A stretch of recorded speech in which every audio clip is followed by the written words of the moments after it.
के होई सुन मुर्गा हलाल माल माल माल माल आई नया साल पिकनिक मनावे जानू चलो ना नेपाल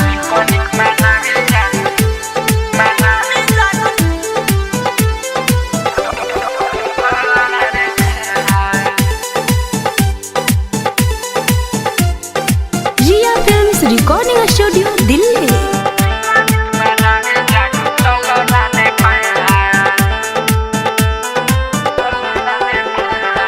नया नया पहिरो सूटी सलवार बिंदिया लगल कलसोर हो सिंगार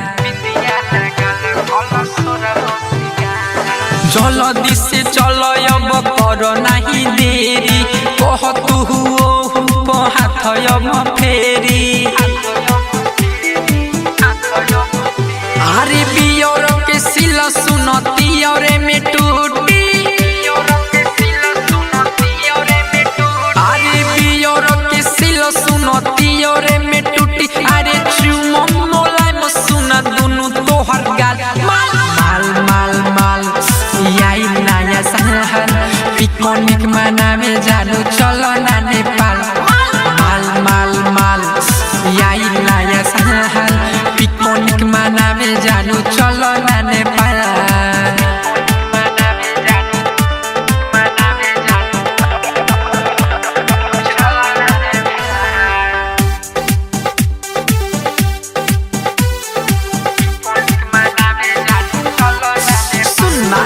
नया साल आइल नया सीख तरीका मानो जाना बात मन कर मत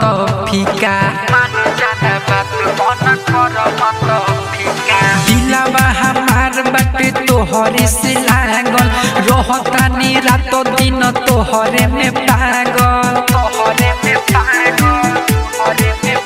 अरे राहुल बबुआ राइटर में थले अरे राहुल बबुआ राइटर मिथलेश अरे गाना बजा के खूबे करी है धमाल माल माल माल माल आई नया साल पिकनिक मनावे जानू चलो ना नेपाल माल माल माल माल आई नया साल पिकनिक मनावे जानू चलो ना नेपाल। रिया फिल्म्स रिकॉर्डिंग स्टूडियो दिल्ली।